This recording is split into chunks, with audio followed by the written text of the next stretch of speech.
For years, northern Kenya has faced cycles of violence between communities along its border with Ethiopia and Uganda. The government has often responded with military force, but has this approach worked? What the government have been doing since then is to try and enforce some sort of disarmament, which has not worked to date. Interestingly, in the same region, a historical example of peace building worked. The initiative was basically initiated by Turkana elders and Matheniko elders. Welcome to the flip side.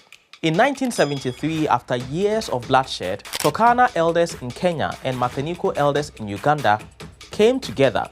They slaughtered bulls as a sign of their new covenant, and in a powerful symbol of peace, buried their weapons, that is their guns, bows, and arrows. The agreement has held for decades. For Matheniko and Turkana community, it's a do or die. You break that covenant, then due to the belief in the supernatural powers and the belief in culture, then something bad will happen to whoever will break that covenant. The approach is unconventional, but it works. And it's a significant departure from Kenya's current strategy, which remains primarily military-focused despite recurring violence. Recently, the military claimed success in securing parts of northern Kenya. Yet, just days later, Kenyan fishermen were killed on Lake Turkana. And it is not happening for the first time. It has happened many times.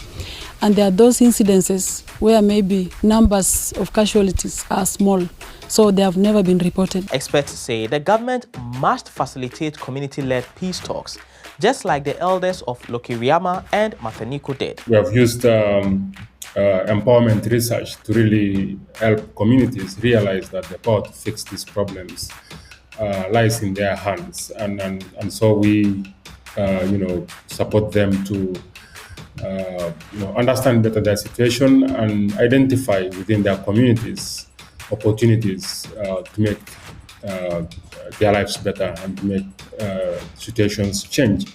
According to experts, these three things are key for peace to take root: community-led peace dialogues, economic development, government support, but not military control. These communities had their own ways of resolving their own disputes, whether within a community or between communities. So we just need to give them that space and the support. History has shown that military action alone cannot bring peace. No, the other thing I want government to do is to have immigration places in those borders. Because if we had an immigration office there, we would have been able to know how many of our people have crossed the other side. However, by learning from the Lokiriama example, Kenya has a chance to create lasting peace and stability in the Lake Turkana region. And that's the flip side. Before you go, what do you think? Should Kenya shift its approach? Let us know by commenting below.